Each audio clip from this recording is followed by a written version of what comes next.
Powerful form, an impressive range, and the power of over 500 horses.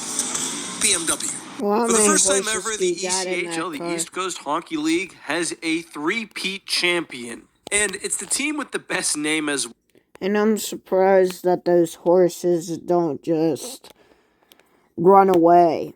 I'm just kidding. The Florida Everblades. For those who don't know, the ECHL is the third tier of hockey in North America. It's right under the AHL. The Florida Everblades are directly affiliated with the Florida Panthers. And I mean, the ECHL is high-level, fun hockey. So the Everblades started their three-peat in the 21-22 season, and repeating in the ECHL is difficult because in these lower leagues, players will move up to the AHL, they'll move to Europe. I mean, having a super successful season will obviously get eyes on players. Like, if you look at their 21-22 roster, their leading playoff scorer now plays for the Marlies. Their fifth leading scorer plays overseas. 2 have retired. So yeah, there's a ton of turnover. New to this year's roster, however, was Josh Hosang, a name a lot of you are probably familiar with. But the final this year saw Florida face off against the Kansas City Mavericks, and there were some exciting games in this series. Game 3, for example, saw Florida score 5 in a row, having been down 3-1. However, it was actually the final game which was the most dramatic. Kansas was up 3-1 with just over 11 minutes left in the third period, when Florida would get their first back shorthanded, their fifth shorthanded goal of the playoffs, by the way. Then with a minute 50 seconds left, they would tie it up on a deflection. And look at the crowd here. I absolutely love it. The Everblades play in the Hertz Arena. It's actually pretty big, almost 9,000 capacity.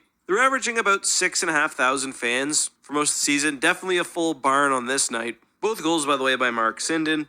Then, 3.5 minutes into overtime, Matt Wedman would get the game winner to secure the hat trick of Kelly Cups for the Everblades. All in all, this video really just left me wishing that we had an ECHL team in Halifax. The queue is great, but there's something I find really fun about slightly lower level professional hockey. And for those wondering, yes, there are hockey leagues under the ECHL. Though lower level teams like the SPHL and the FPHL do not have NHL affiliation. But that's all I've got from you. Let me know what you thought about this video, especially if you're an ECHL fan, especially if you're an Everblades fan. Congrats on the third straight Kelly Cup. Also, damn, what a great name for a hockey trophy that is. Anyway, see you soon.